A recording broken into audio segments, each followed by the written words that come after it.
السلام علیکم ورحمۃ اللہ وبرکاتہ۔ ناظرین، آج کی اس ویڈیو میں ہم پارٹ 2 الشیخ عبدالقادر جیلانی غوث سمدانی شہباز لامکانی رحمۃ اللہ علیہ کا متعلق ہم وضاحت آپ کے سامنے بیان کریں گے۔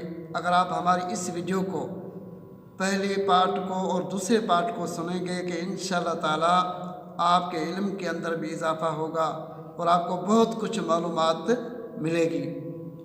فطروں کا استحصال۔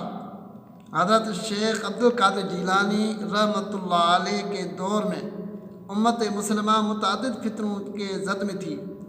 آپ نے بیک وقت ان سب کا مقابلہ کیا اور کشتی ملت کو بر وقت سہارا دیا۔ ارباب اقتدار کی رسا کشی، علماء سوء اور ابن الوقت صوفیہ کی تبلیغ، دین سے بے رغبتی دینا اور جائے زر کی محبت اور مسلمانوں کی سیاسی پریشانی کے نتیجے میں فتنہ پیدا ہوئے، ان کا اجمالی طور پر ذکر کیا جاتا ہے، اور یہ کہ حضرت شیخ نے ان کا کیا علاج تجویز فرمایا۔ پہلے نمبر پر ارباب اقتدار کے باہمی مناشقات اور تخت حکومت پر قابض ہونے کے حوص کے تدارک کے لیے حضرت شیخ نے اپنے خطبات میں اخلاص، لیت اور خشیت الہی پر زور دیا۔ دنیا کے مقابلے میں آخرت اور آخرت کے مقابلے میں رضا الہی کے طلب کرنے کی تلقین فرمائی۔ اور دوسرے نمبر پر اسلامی خلافت کے روح زوال ہونے اور مسلمانوں کی سیاسی اور فکری اعتبار سے کمزور ہونے کے سبب عیسائیت نئے ہتھ کنڈوں سے لیس ہو کر علمی، فکری اور معاشرتی لحاظ سے اسلام پر حملہ آور ہو رہی تھی۔ اس لیے شیخ عبدالقادر جیلانی رحمۃ اللہ علیہ نے توحید اور اسلام کی حقانیت پر بہت زیادہ زور دیا اور قوم مسلم کی کامیابی کا راستہ صرف اور صرف صحیح معنوں میں مسلمان بنانے کو قرار دیا۔ 5ویں اور 6ٹھی صدی میں امیوی اور عباسی خلفاء کے ابتدائی سلسلے نے منطق و فلسفہ اور دیگر علوم کا لٹریچر دوسری زبانوں سے عربی میں منتقل کیا۔ بڑے بڑے فضلاء اس کام کے لیے مختص کیے اور یہ باور کرا لیا گیا کہ یہ علم و دانش کی بہت بڑی خدمت ہے، لیکن اس کا اثر یہ ہوا کہ مسلمان فلسفے، افکار، نظریات کے زیر اثر اقلیت محضہ سے متاثر ہونے لگے، یعنی وحی و نبوت کی ہدایت سے بے نیاز ہو کر عقل آورہ کی رہنمائی کو کافی سمجھنے لگے، اور جو باتیں اد قبیل معجزات و کرامات ان کے سمجھ میں نہ آتی، ان کی بے دھڑک تعبیریں کرنے لگے۔ شیخ عبدالقادر جیلانی رحمۃ اللہ علیہ نے اپنے خطبات میں نبی اکرم صلی اللہ علیہ وآلہ وسلم کی سنت مبارکہ اور صحابہ کرام کی سنت مبارکہ، اولیاء اعظام کی پیروی کی اہمیت کو بھرپور انداز میں پیش فرمایا۔ اسی طرح انہوں نے مسلمانوں کو معتزلہ باطنیہ اور فلاسفہ کے راہ پر چلنے سے منع فرمایا اور انہی فلسفہ کی کلمے کتابیں دھو ڈالنے اور فضائل قرآن پاک کی کتاب پڑھنے کا حکم دیا۔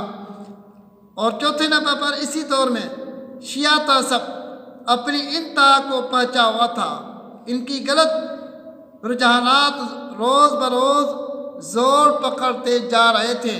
بالآخر اس خلف شاہ نے عباسی خلافت کا خاتمہ کر دیا۔